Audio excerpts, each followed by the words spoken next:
Going the distance with local sports. This is the X Sports Network.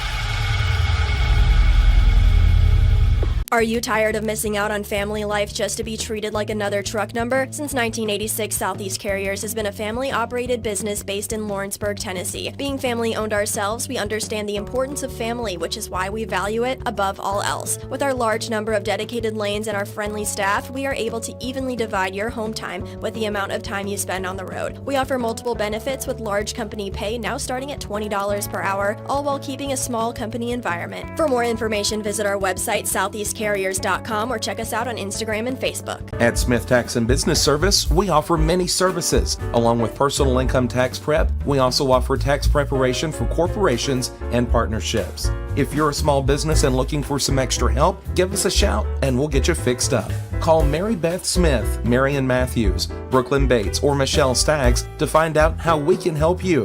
Located at 208 Pulaski Street, phone 931-244-6633.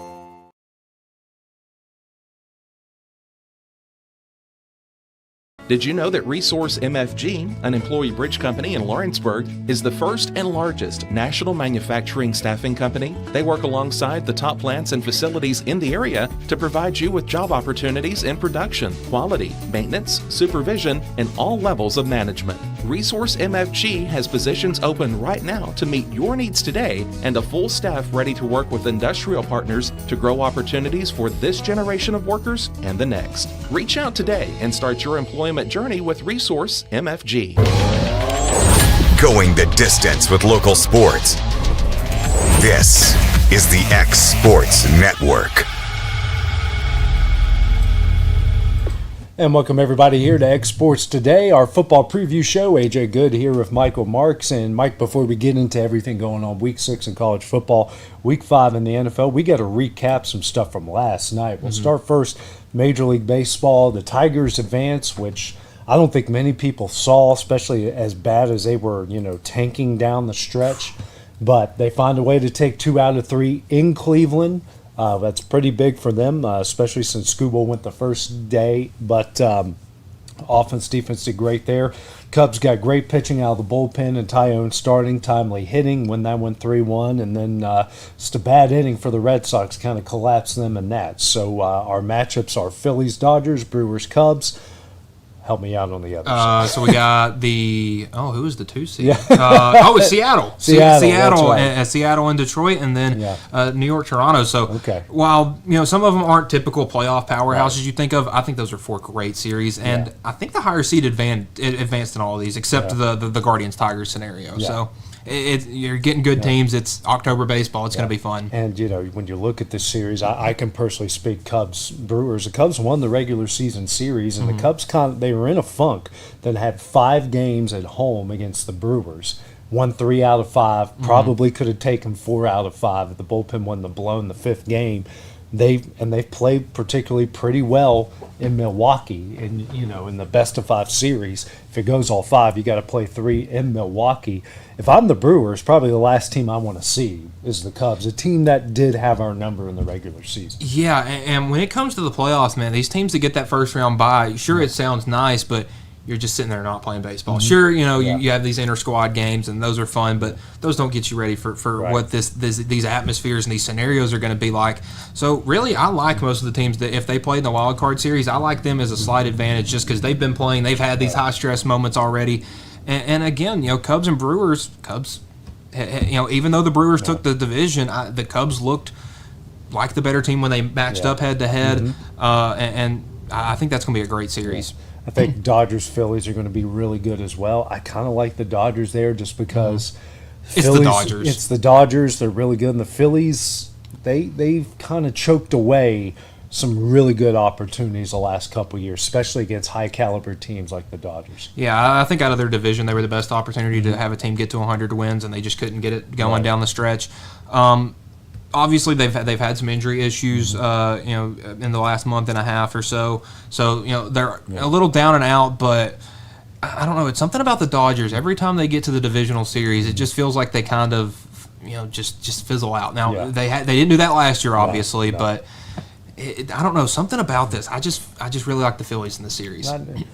I'm going Dodgers. Well, when the Phillies can change my mind. I think they've just got too many toxic personalities. They definitely have their fair share in that locker room. On the other side, I like, if you're Seattle, you got to be thrilled that it's Detroit that you're facing and not Cleveland. Yeah, and you're not going to have to see Skubal till maybe game 3 or so.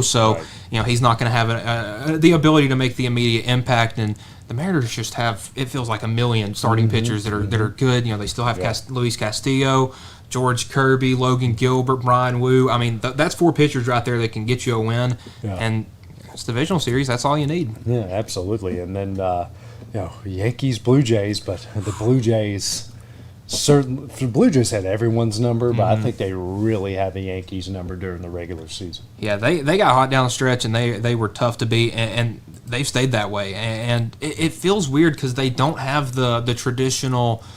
It just doesn't feel like they have all-stars all over the field, but they have just enough. Vlad Guerrero Jr. has still been really good. They got George Springer, who is awesome in the playoffs, and they have a pretty good starting rotation. Some guys like Scherzer are getting up there in age and haven't been able to be as effective, but they're still a really good team, and there's a reason they won the division. Absolutely. Let's go to the NFL game last night, and I am sitting here just shocked at San Francisco with basically half of its roster out, playing guys who hadn't had any catches this year, a bunch of castaways from a bunch of different teams, mainly the New England Patriots. It seems like that. Which tells you, I guess Bill Belichick really fell off at the end because these guys get around good organizations and good coaching, and they turn into something. And if you're a 49er fan like I am, you're thrilled that you're 4-1 with 3/4 of your team out, 3/4 of your stars not available. If you're a Rams fan, you got to go, we can't beat that in our own building. We can't beat that. What chance do we have? Both of their losses are close games that they should have won. Yeah, and they got it's hard to throw for almost 400 yards and only put up 23 points. Because, that's 2 touchdowns and 3 field goals. And, it was 3 touchdowns and I think a safety or something there at the end. They had a missed field goal, 2 fumbles, one of them right towards the end of regulation. Yep. They got to be able to run the ball, though. Now, Kyren Williams had a great game, but he was the only running back that got any snaps. Blake Corum was in there for a couple of plays, but you really have to, look at what the 49ers did. Brian Robinson got a couple of snaps. Now, he wasn't out there a ton, but got a couple of snaps because Christian McCaffrey didn't run the ball great last night, but he was big out of the backfield, and Kyren Williams was huge out of the backfield. It just really felt like the 49ers had got one more play in. Mac Jones, man. Mac Jones was a dude last night. He was throwing some darts last night. He made Dan Orlovsky look really good. He was throwing some darts. He was just putting throws on the money, and then Kendrick Bourne just out of nowhere. Nobody wanted this guy, and he comes in there, no catches on the year. 10 for $142? Yeah. And a touchdown. Wow. Just unreal. And then Robinson, another castaway wide receiver. They bring him in. He looks great. Kyle Shanahan just must be an absolute coaching master. Yeah, and props to Kendrick Bourne because this is his second stint in San Francisco, and the first one wasn't glamorous, but man, he came back last night and proved, you missed me, and I think that was big because no Ayuk, no Juwan Jennings, no Kittle, no Ricky Pearsall. You were missing everybody that had been your big playmakers over the past couple of years, and one of your old guys comes back and has a huge game for you in a divisional match nonetheless. So I think that was a big win for the 49ers, and that'll help down the road. They're now 3-0 within the division, 4-1 on the year. If you would have said you don't have your quarterback for 3 of your starting quarterback that you just paid a lot of money for 3 of your 5 games, You don't have your star all-pro, all-everything tight end for 4 of your 5 games. You lost your star all-pro, all-everything defensive end for 4 of your 5 games. Yeah. On down the line, you don't have your top 3 wide receivers. You're pulling out retreads, and you're sitting there 4-1, 3-0 within your division.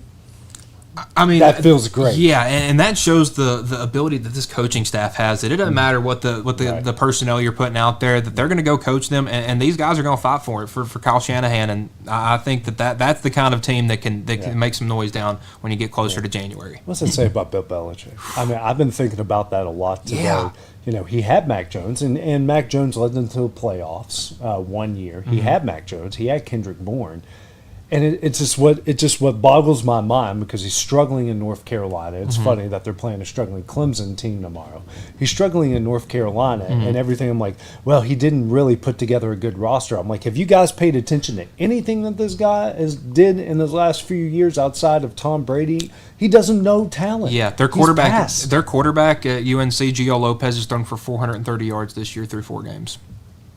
Who only throws for 100 yards a game in today's football? You can't do that and expect to win anything. Yeah, and most of those yards were against the Richmond and the teams like that. It wasn't your big game against TCU. Yeah. It wasn't any of your conference games. It was that. So I think we're starting to learn that it wasn't Tom Brady wasn't a merchant of Bill Belichick. It was actually quite the opposite. Yeah, exactly. The more I see, the more I'm convinced. Because Kendrick Bourne had 800 yards receiving his first year in New England and didn't go over 450 after that. I mean, Belichick doesn't know talent. He's passed him by. I mean, he can coach talent, but he doesn't know talent. He can't evaluate the right way. And once he had gone through all of his coordinators, buddies that he knew, I mean, he didn't have any help around him either. Yeah. So just a little bit of news before we get into the football part of it. How about Billy Gillispie is under investigation again? The former Kentucky, Texas A&M. He's coached a lot of places, but he's placed on temporary administrative leave.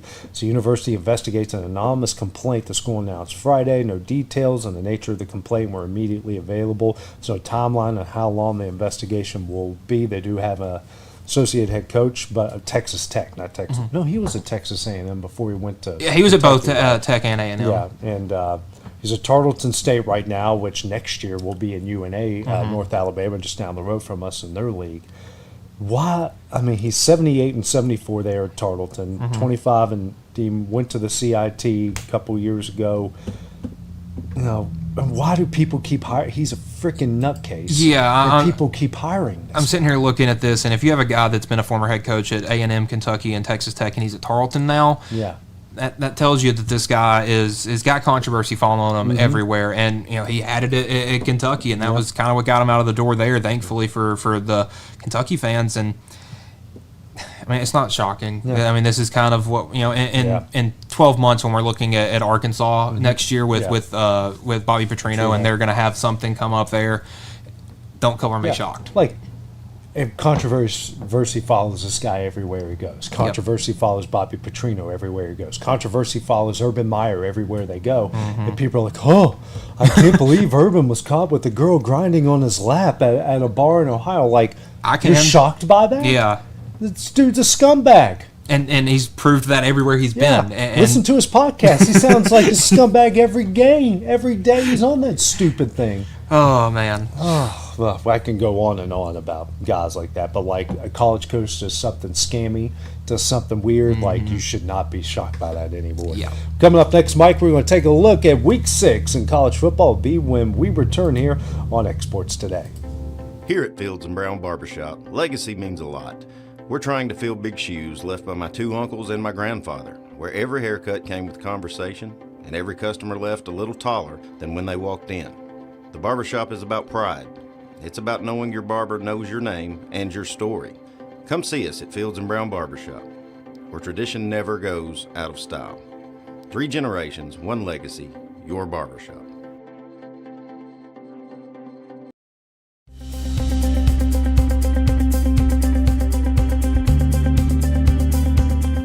Arctic Air keeps your home or business comfortable. For more than 20 years, we've provided outstanding residential and commercial services through southern Middle Tennessee. Whether you need assistance with your heat, air conditioning, preventive maintenance, or anything in between, trust our reliable team to get the job done. We'll take the time to figure out your specific needs and recommend what we believe is right and best for your situation. We've been using Arctic Air for over 15 years now. Their service is great. They're here when we need them, and their prices are competitive. They take the worry out of the heat and air, so I don't have to. Arctic Air. When you need us, we'll be there.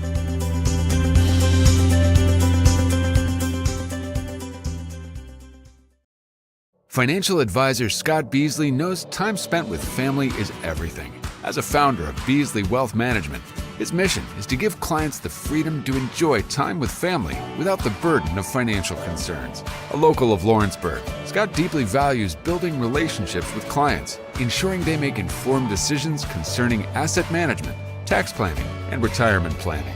Offering a free initial consultation, Beasley Wealth Management helps clients pursue their aspirations with confidence.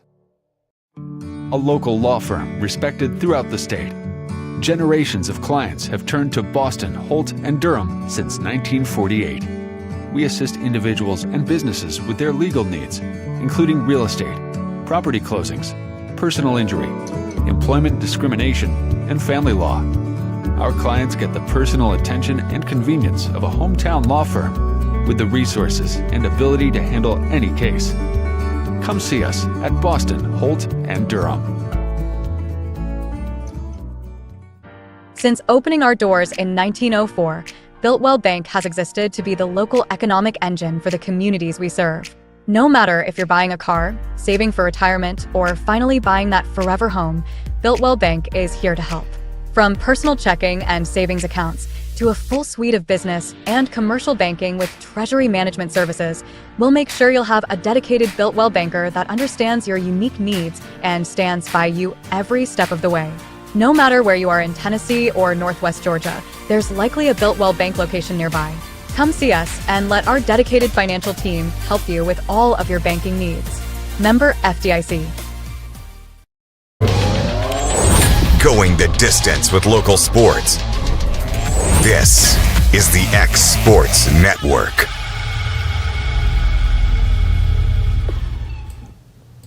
All right, Mike, back here on X Sports today, our football preview show. Now we're going to get into the football side of things. Let's start off with, I guess we'll talk about Friday. They're 20.5 point, 19.5. I think they bet it down to 19.5, Mike. I would say it was 20 a minute ago, so that must be a recent change in Vegas. They might know something. That will be covered by the end of the first half.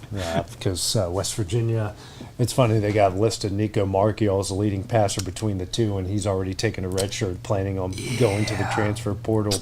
If West Virginia covers the spread in this, I will be thrilled. I just do not see that happening right now. Because it's minus 110 with that plus 19.5. So that ain't happening, Mike. I know you on your show, mark my words. You thought they can cover. You're way more optimistic than the guy that watches them every time. Unfortunately, I'm watching that stupid game tonight. Thankfully, my kids will be in bed by then. If there were a bunch of big matchups, I wouldn't have picked that. But it's just these weeks where you don't know what's going to happen. It's a weird one. So that's why I think that this one might cover. Every weird week, though, gives us a lot of surprises. We'll start off in the SEC at 11. Kentucky at Georgia. Kentucky 0-2. Georgia coming off a tough loss. Kentucky's off a bye week, I believe. No, they played at South Carolina last week. That's right, and South Carolina beat them. So pretty much a bye week. I mean, you go get beat up. Georgia's 19.5 point favorites. I can certainly see them winning. I don't know if they cover. That's the thing in that game, but I can certainly see them winning. Georgia's had such a bad track record of covering under Kirby Smart, and it's not because they're not talented. I mean, we've seen them win 2 national championships and look dominant in the rest of the years. It's just that they don't run it up on anybody. Right. My question is Kentucky able to put up any points to try to keep it? Because, I mean, the 19.5 spread, or Georgia scores 3 touchdowns and it's covered. Yeah. Can Kentucky put some points up? And I think that they will, under the fact that Georgia's rush defense is it's still really good. It's not been what it has been, and Kentucky's got 2 really good running backs. And the pass rush, though, has not been good for Georgia at all. No, if Kentucky can get those 2 guys going and work off play action. Yes, because that's how they beat Ole Miss last year. They didn't ask their quarterback to go in there and play a perfect game, but this year they just need Cutter Boley to hit 2 or 3 throws, and you can cover. You can certainly cover, and things go right.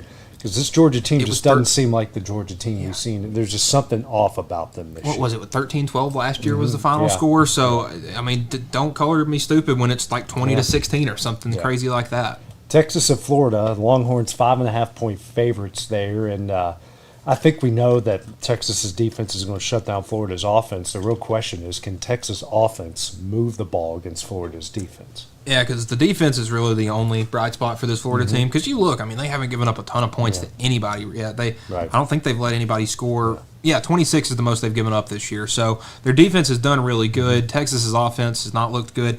I just think that I'm taking the under on this one. I'll tell you that much. 42.5. Yeah, there will not They be might points be scored. lucky to score 40 combined. Yeah, I would say this has like a 21-10 kind of feel, and the only reason that Florida gets that 10 is because they have they still have talent on the outside, Right. but DJ Lagway has thrown more interceptions than touchdowns this year, and that's not going to win you games. He threw 5 interceptions in one game, and that was against the last good defense he played. Yeah. So I could see this happening again. I think Florida will be competitive if they have a crowd. Yeah. That's the thing that you can't tell with a 1-3 team is the Swamp going to be rocking? Is it not? If it's not, Texas could run it up. If it is, though, Florida can make it interesting. Let's go. Obviously, we think Oklahoma's going to roll Kent State. So, I mean, they're 46.5-point favorites. Not much worth talking about that game. Mississippi State at A&M is interesting. You got A&M 15.5-point favorites. I think Mississippi State covers. And A&M has a penchant for sometimes these home night games Can get against decent SEC teams to not show up. And I mean, I don't think it's a home or away thing. I think it's just them in general. I think things are different under Mike Elko, but this could be the one team that just slips under their nose and they're not ready for it. Penalties are going to play a big part in this game because that's where Mississippi State's going to kill you. They're not going to they're going to capitalize off mistakes. They're going to this, that, and the other. Other than the Utah State game so far for Texas A&M, they have had 13 penalties in every game they have played. They only had 7 against UTSA, but 13 penalties in their last 2 games, which are the good opponents they faced. Yeah. I think Mississippi State would eat that alive. Yeah. You get a 15-yard penalty, we'll take the first down, and we'll take short field, and we'll go score on you. And I think that their ability to run the ball with Bothwell and Devon Booth, I think is going to tear things up for Texas A&M because you look at what – I mean, their offense looked great, but last week it was a defensive matchup. They're not going to be able to play a defensive game with Mississippi State. They will score too many points for them to do that. So if Texas A&M makes some mistakes, we could be looking at a Mississippi State upset here. And look, it looks like Jeff Levy's got his guys ready because we saw what they did last week. Big game, 2:30. 16th Vanderbilt at number 10 Alabama. Bama 10.5-point favorites. You would think Vandy would have enough to at least cover that spread. Total points 55.5. I don't know. I think Bama's just they've learned a lot from that week 1 loss of Florida State. Vandy, outside of South Carolina, has played some pretty pushover competition. Scored a lot of points. Pavia's rolling it right now, but I think that this Bama team and that crowd is going to be something different for them. Yeah, the thing that Alabama's done a really great job of this year is turnover differential. They're +7. Right. They're 3rd in the country in that. If it's a slugfest, I like Alabama because I just don't think Vanderbilt will have the physicality up front to match what Alabama has. But if it's a run up and down the field game like last year, give me Vanderbilt. Their offense is, I think, this is a much more talented team than they had last year. And look, I think that Ty Simpson is a better quarterback than Jalen Milroe. But I think that Ty Simpson not having the legs on him that Jalen Milroe has that could change things because, if everything collapses, Milroe can scramble for 30 yards. Yeah. Ty Simpson's not going to be able to do that and scramble and make a big play out of nothing. So, again, high scoring, give me Vanderbilt. Low scoring, I'll take Alabama. And I think if Bama can shut down Pavia's running game and not because he is Vandy's leading rusher. Yes. If they can shut that down and make him beat you through the pocket, I really like their chances not only to win but to cover pretty easily there. But they couldn't shut him down a year ago. No, and I don't think this atmosphere is going to scare them too much. They've already had to play at Virginia Tech at night, and they've had to play at South Carolina at night. Those are 2 very tough night environments. Yeah. I don't think Bryant Denny's going to be anything that these guys are scared of. Let's go to the Big Ten. Wisconsin and Michigan, big noon kickoff. I think Michigan 17.5-point favorites. I think that's pretty reasonable. Yeah. I think Wisconsin's just playing dead. I feel bad for Luke Fickell. That's just not the right fit for him right now. Sadly, and I do think this is the last game he'll coach at Wisconsin. Yeah. I think that their Michigan will cover that spread, and we'll be seeing a new head coach at Wisconsin next year. Illinois at Purdue, going in ranked to Purdue's never easy, as they're 8.5-point favorites. The only reason I think it's 8.5-point favorites because it's Brett Bielema in Illinois, and you really don't know what you're getting out of a Brett Bielema team week in and week out, no matter how good they are. Yeah, not one bit. And Barry Odom has done a really good job at Purdue. While it's 2-2 Purdue, you look. They looked competitive against USC and Notre Dame both. So and they're coming off a bye week, and I think a bye week is huge, especially when you have a home game coming in with a ranked team. I think that they can keep it close, but I just feel like Illinois is going to be able to force a couple turnovers, and that'll be the big difference in this one. Penn State at UCLA, 24.5-point favorites. They probably cover that and more. Washington and Maryland is at 2:30 our time. Very interesting. Washington 5.5-point favorites. Maryland 4-0, 1-0 in the Big Ten. I'm not going to lie, Mike. I think Maryland wins that going away. I do too. Washington didn't do much against Ohio State. You're coming off that. You lose at home. Now you got to go across the country. That's exactly my point. Coast to coast, literally. I think Maryland wins comfortably. Yeah, no matter what the injury report looks like for Washington, that game against Ohio State, if you watched it, I mean, they got beat mentally and physically in that one. And now you have to come across the country against a Maryland team that has come out of nowhere and is 4-0 with a really good freshman quarterback.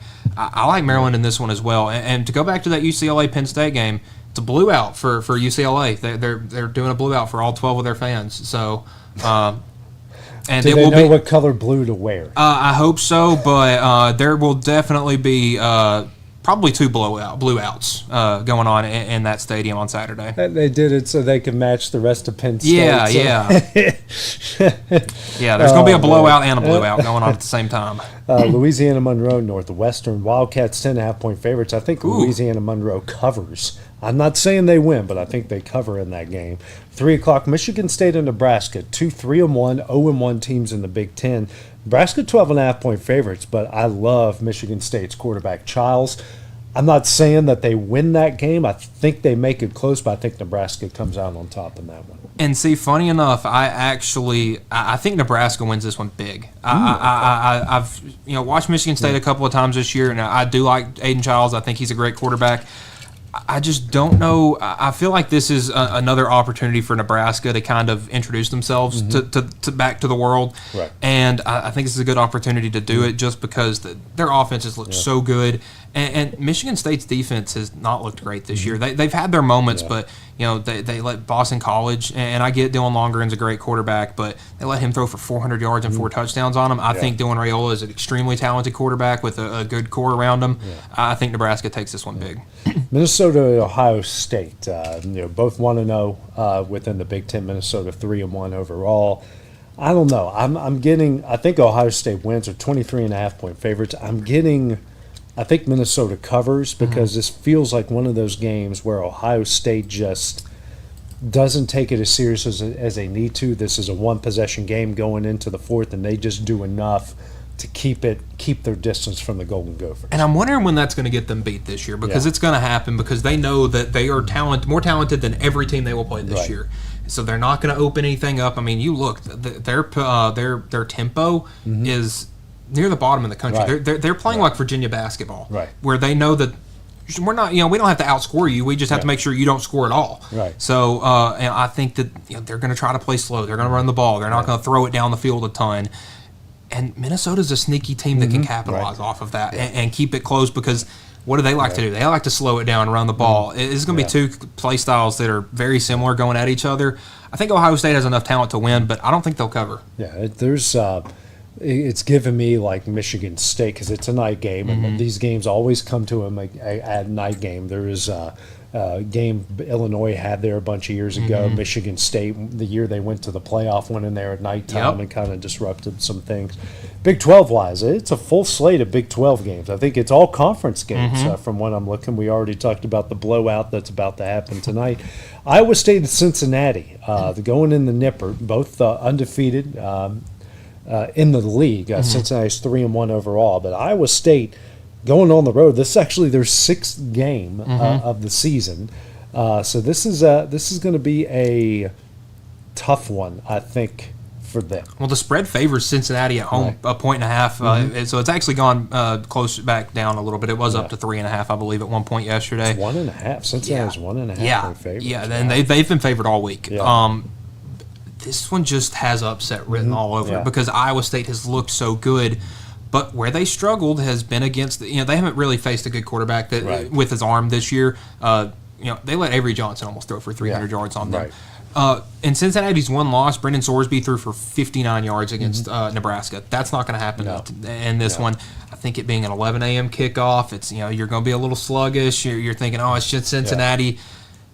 I picked Iowa State to win, but I wouldn't be shocked if Cincinnati goes in there and wins that game, straight out. Night games at Nippert are tough. Day games, not so much. But I just feel like Iowa State may sleepwalk a little bit through the first half of that one and look, and they're down 17-10 at halftime. But they can make comebacks despite the pace of play and the style of play. They do make a lot of comebacks.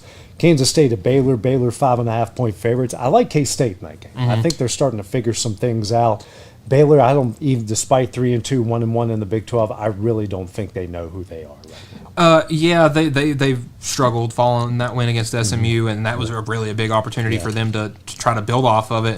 And you take that loss to Arizona State that you probably should have had. You get a big win against Oklahoma State last week, but everybody's going to do that this year. So I really don't know what we're looking at for Baylor, but for Kansas State, they look a lot more confident. Obviously they got the big blowout win at UCF a couple weeks ago.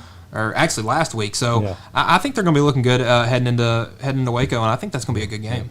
Oklahoma State, Arizona. I think Arizona is going to win pretty comfortably there. Colorado at TCU. TCU almost 14-point favorites. I think they win comfortably. I think they win this one by 20 plus. I think Josh Hoover's going to kind of shut everything up that everybody was saying about TCU last week. Kansas at UCF. UCF 0-1 in the Big 12. Kansas 1-1. Both 3 wins. I think Kansas 4.5 point favorites. I think it's very close. I think it's one possession, but I think Kansas just has a little bit too much for UCF there. Yeah, and it's Jalen Daniels. I think this is a perfect game for him to excel because you feel like UCF should be so good. They've run the ball really well, and they have a good quarterback, Taven Jackson, former 4-star, but I feel like they don't trust him enough, and he's already on his 3rd school, so that also goes against him. But Jalen Daniels threw for almost 450 yards last week against Cincinnati. If Kansas's defense can give him one stop, maybe 2, I like Kansas in this one. Big one in the Big 12. 2 undefeated 4-0 teams. 11th ranked Texas Tech at Houston. Texas Tech 11.5 point favorites. I think they do like they did at Utah. They go in there, it's close early, but second half they just take over and blow them away. Yeah, and even though this one is at night at Houston, I feel like this is going to be one where Texas Tech kind of goes in and does what they did against Utah. It doesn't matter if they have a couple turnovers; they're just going to be bigger and better up front than you are. And while these teams are both very good at forcing turnovers, I don't think that they'll have a huge factor in this game.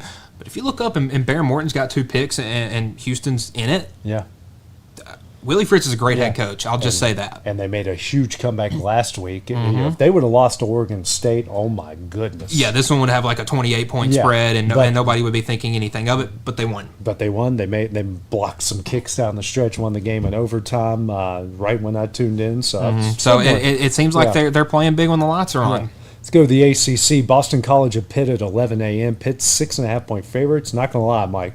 I'm not saying this because of the team that's on my hat.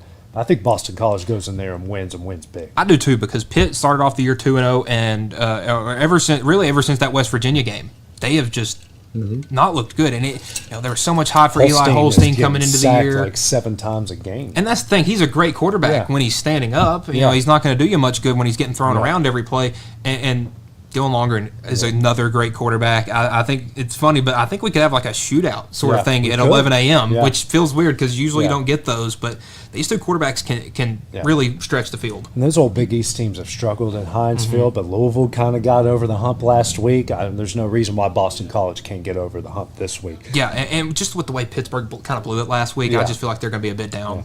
Clemson and North Carolina. I don't think any one of us thought, okay, 2-2 for North Carolina made sense, but 1-3 for Clemson. I mean, it's the first league game for North Carolina. Clemson is 0-2 within the league.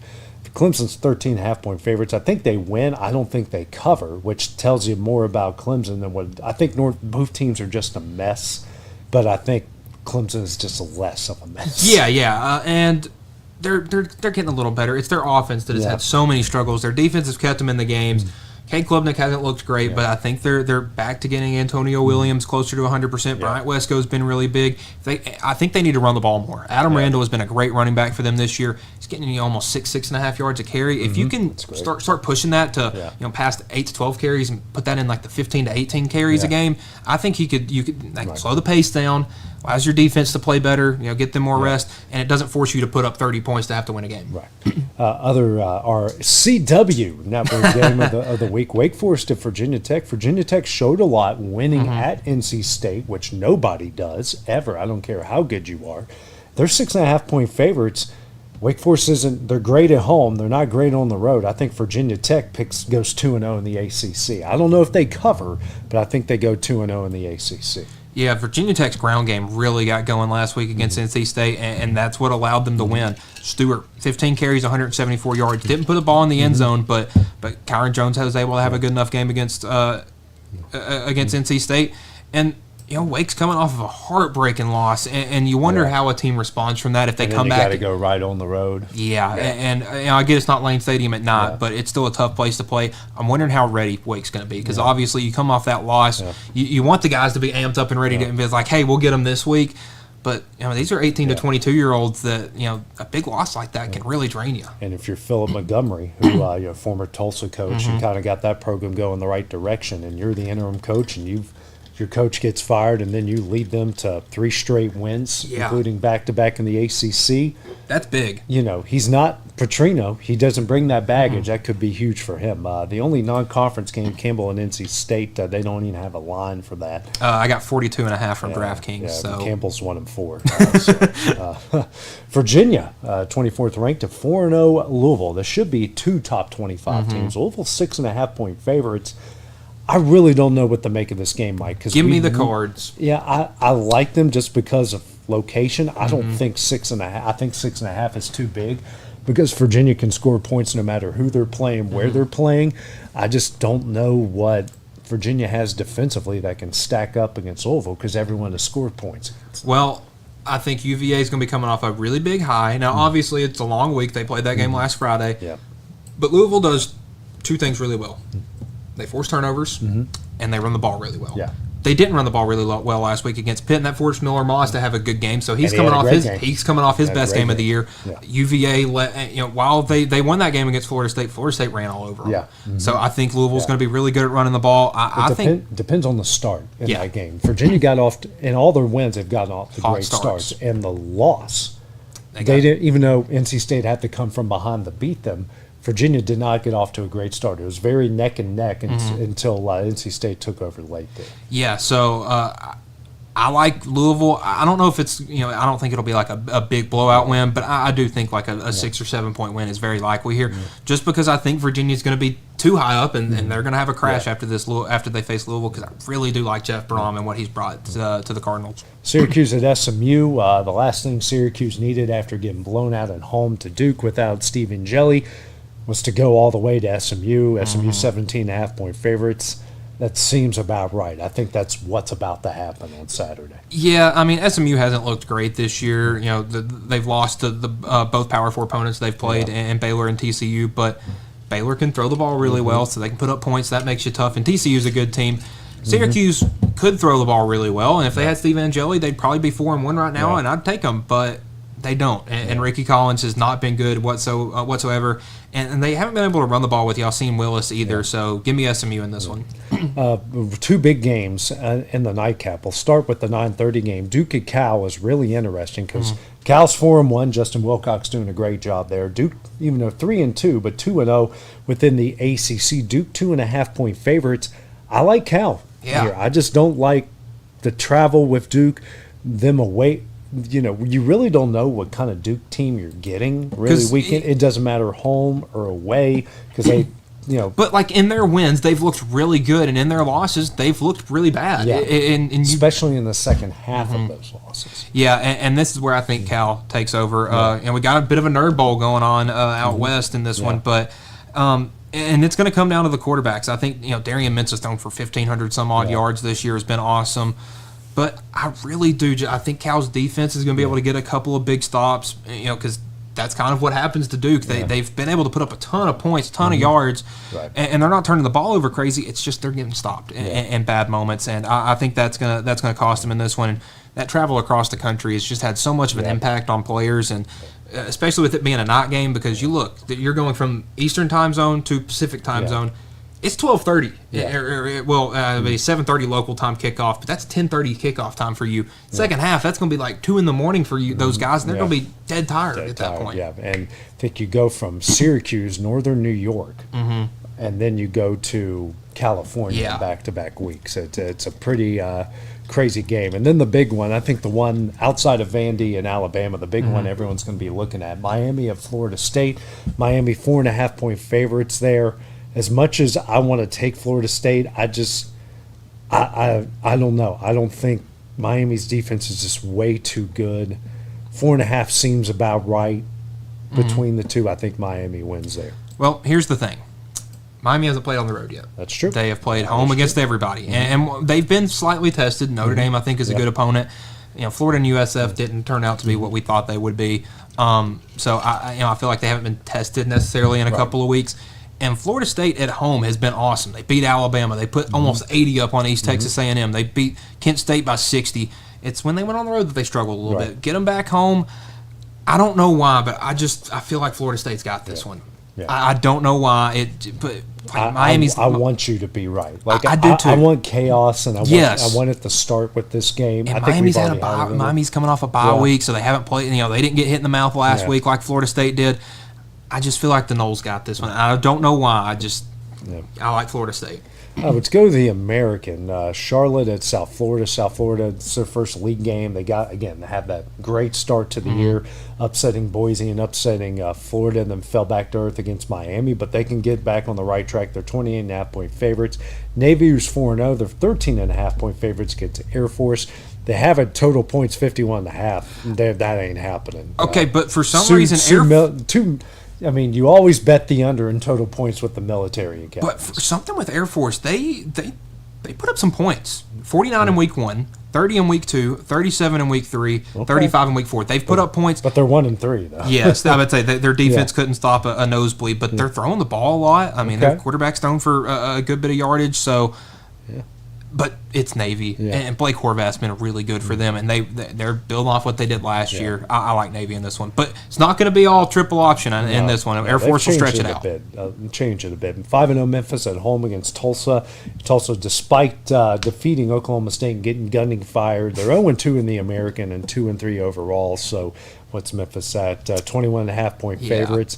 I don't think they cover, but I think they get pretty close to that number. I don't think it's a cover, but it is a night game at Memphis, and they've had some really good crowds out there, so I do think that they'll be pumped up. And with the chance to start 6-0, Memphis will probably be ranked in the top 25 next week. When you look at the Mountain West, it has a couple teams to look out for. 3-1 New Mexico. They're at San Jose State. San Jose State, though, 2.5-point favorites in that game. Yeah, I think that 1-3 record is a bit deceiving. Yes, because pretty tough competition. A 2-point loss to Central Michigan, which isn't good. A 1-point loss to Stanford, which isn't good. Yep. But other than that big loss to Texas is really the only game where they've truly gotten beat. I don't know how they'll fare against New Mexico, because that's a team that's looked really good this year, and with their only loss being to Michigan. So I think this New Mexico team's ready. You can get in for $7 if you want to get out there. That might not be a bad price. You want to go to San Jose? Never been to California. Me either. That'd be a fun one. 3-1 San Diego State, 6.5-point favorites against 1-3 Colorado State. We mentioned Navy and Air Force. Boise and Notre Dame. Notre Dame 20.5-point favorites. If Boise can turn into the Boise of old, then that's going to start turning a lot of heads. Well, their quarterback's had a great year so far. He's already thrown for almost 1,200 yards. But their problem is their defense. They've given up 37 points to Air Force. It's really got me puzzled. 34 to South Florida. Yeah. So they their defense has struggled in probably their 2 biggest games of the year up to this point. I like Notre Dame to win, and I like them to win big. I think they'll cover. It feels that way. 4-0 UNLV, just 3.5-point favorites of Wyoming. Wyoming is one of the toughest places to play because weather is always seeming to be, even if it's perfect and it's sun shining and if there's going to be a nip in the air. It's 53 degrees there right now. It's a little chilly compared to Las Vegas. And it's really windy up there all the time in Laramie, so that's why probably the spread is where it is. I still think UNLV wins. But I think they do too, because I think you have Dan Mullen coaching for a new job. I think because there's going to be a bunch opening up this year. Yeah. And I think he's going to try to show out with this UNLV squad and see how big of a contract he can get to go back to maybe the SEC or something. And Fresno State, 13.5-point favorites against Nevada tonight, so they can go to 2-0 in the Mountain West. And that's, as far as group of 5 to look out for that could be making impacts in the playoff. Those are certainly teams to look out for. And the only other one I can really think of right now is in the Sun Belt. James Madison is 18.5-point favorites at Georgia State, and Texas State quietly 3-1. They're at Arkansas State. They're 14.5-point favorites there as well. And I think there is a team in Western Kentucky 4-1. They're at Delaware, who's 3-1, Conference USA, and that's tonight. Yeah, I would say that could be a good one because I mean the Blue Hens have kind of come out of nowhere. They make the jump up from FCS, and you never really know what to make from those teams because. There's the JMUs that come up and immediately, make an impact, and there's the Kennesaws like last year that go 2-10 or whatever. So you didn't really know what to see out of Delaware, but I mean they've impressed me so far. They beat Delaware State. Obviously, didn't have a good game against Colorado, but you get the overtime win over UConn. You beat FIU pretty big. They're a confident team up there. Absolutely. Well, Mike, coming up next, we will head to the world of the NFL as we close out our show here on X Sports Today, our football preview when we return.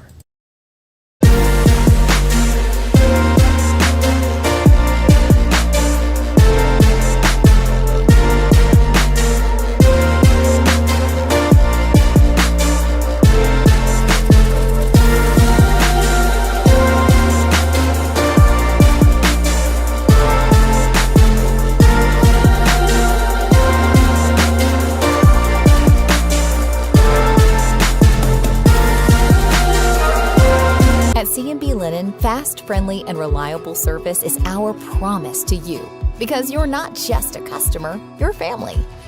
From multi-use linen to branded floor coverings and a complete range of cleaning supplies, C&B Linen is here to make sure you have everything you need. From our high-quality products to our fast, friendly, and reliable service, you'll experience the difference with C&B Linen because you're not just a client, you're part of our family. You'll be winning with C&B Linen.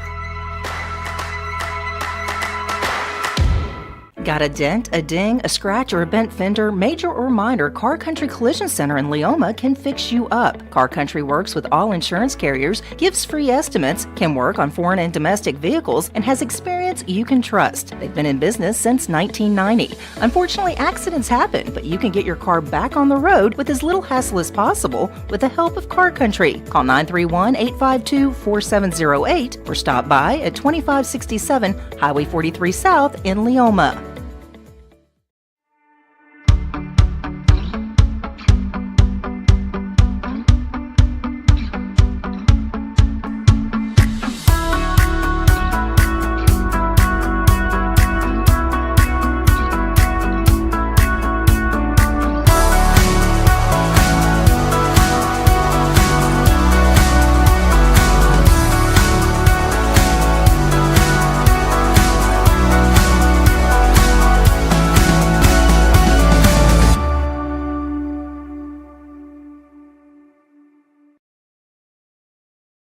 Hey everyone, this is Landon Saunders. And this is Nate Patterson with Cloud9 Fiber. We're excited to finally be able to offer Lawrenceburg our blazing fast, reliable, and affordable fiber internet services. If you're looking for a more reliable and more affordable provider, we at Cloud9 Fiber have you covered. Plans start at $50 a month, and we can offer up to a gigabit to your home or business. We are excited to be able to offer your first month of service entirely free. We encourage you to sign up on cloud9fiber.com or by calling 931-201-9098 so we can help you make the switch today. For the best meal from south of the border, head to Cocina Real in Puente Grande for lunch and dinner. With a wide array of mouth-watering entrees, there's something for everyone on the menu. And you can't forget the cheese dip.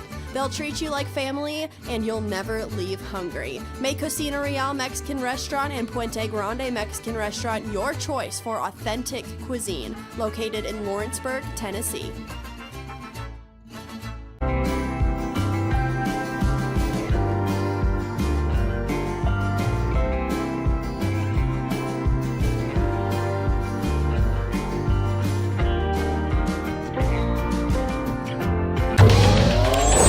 Going the distance with local sports.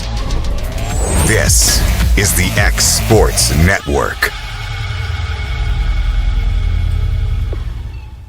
And welcome back here to X Sports Today. We're now checking out the world of the NFL. We already talked about last night, Mike, the 49ers pulling out a win. We got another morning game, poor Minnesota having to stay, and this time they go to London to play at Tottenham Hotspur Stadium against the Cleveland Browns, and it's the first start for Dylan Gabriel, and he's got to make it in another country. This is going to be a tough one for the Browns because obviously they've had a rough go of it this season, and now you're throwing a rookie quarterback in there against the Vikings defense, who is tormented, inexperienced quarterbacks like Jake Browning we saw this year, and you got to do it in London. I mean, that is 3 strikes, you're out. Give me the Vikings in this one. Yes, absolutely. I don't like that there. I think Carson Wentz and company get back on the right track. Vikings 3.5-point favorites.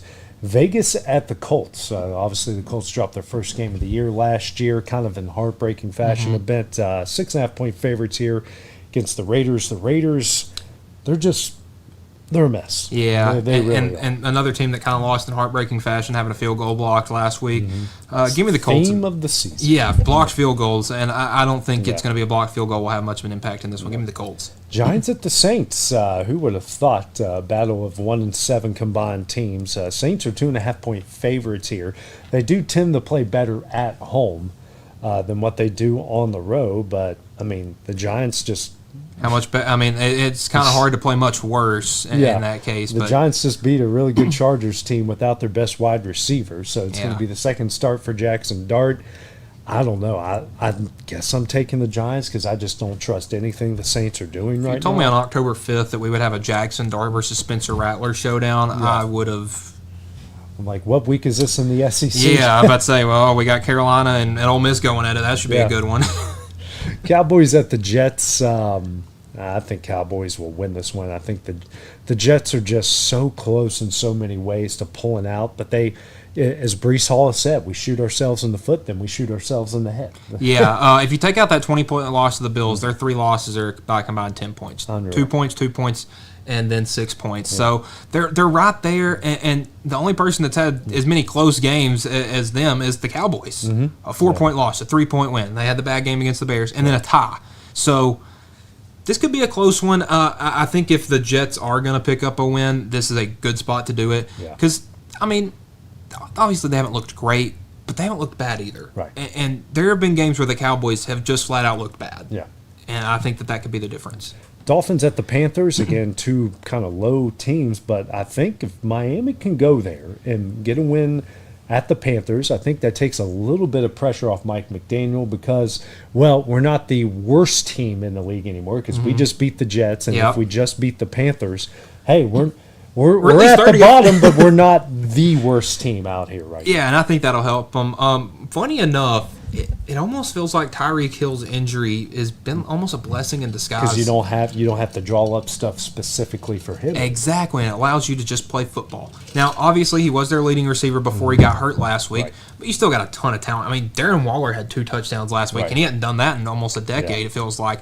We still have Jalen Waddle. Devon Achane is looking really good. I mean, Tua's not great, but I think you can pick up a win against the Panthers because the Panthers haven't looked great either. I mean, their one win was a 30-0 shutout, but other than that, they have looked incompetent from start to finish.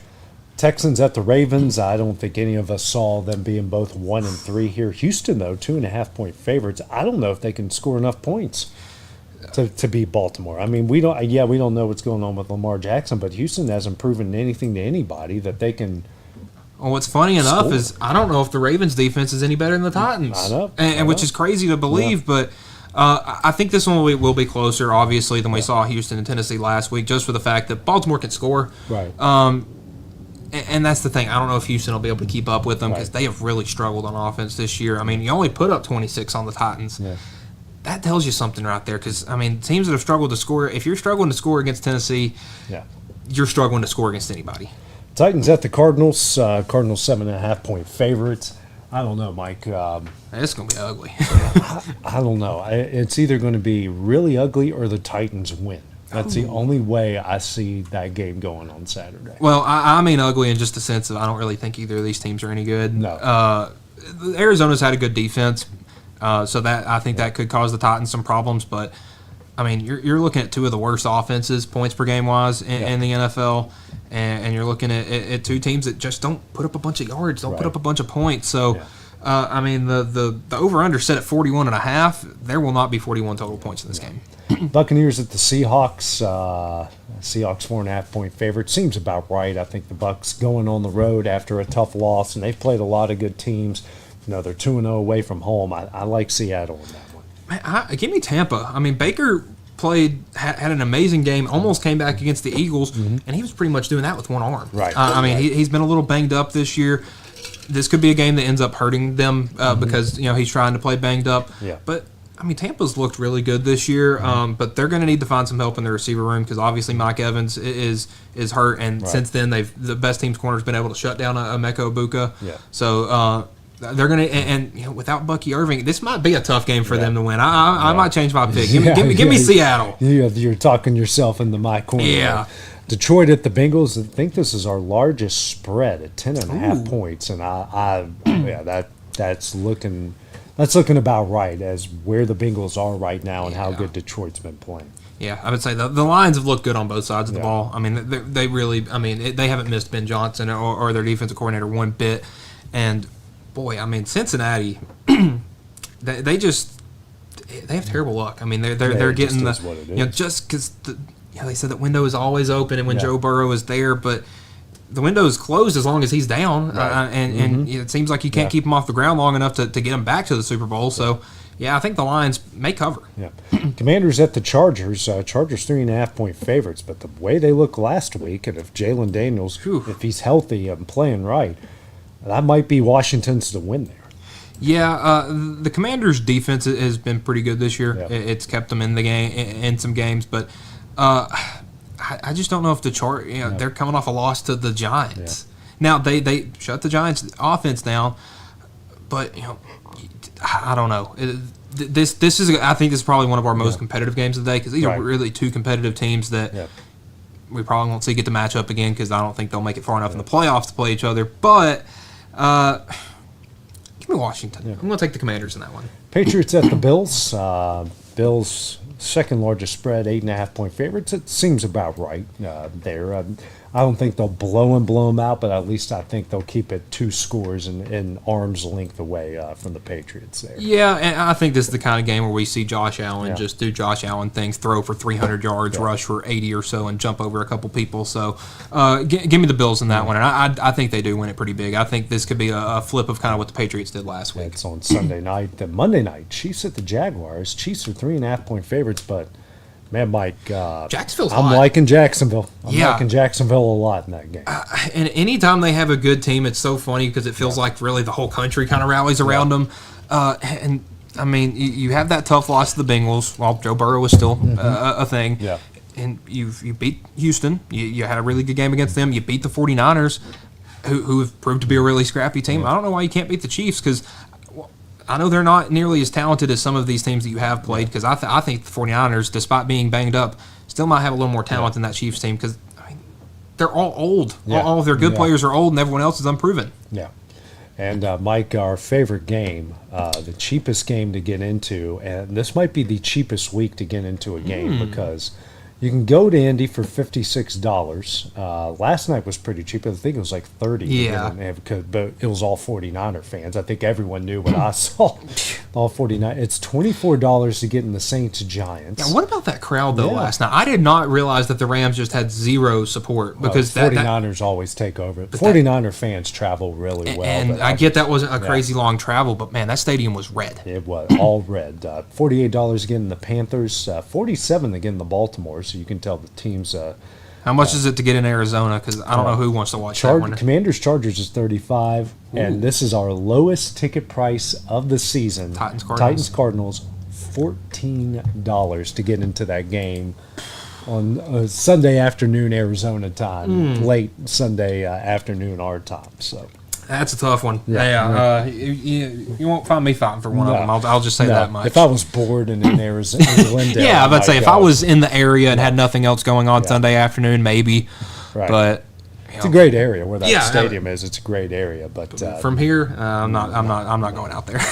All right, Mike. Well, that will do it for our football preview show, and that will do it for X Sports today. So we will see you guys on Monday. Going the distance with local sports. This is the X Sports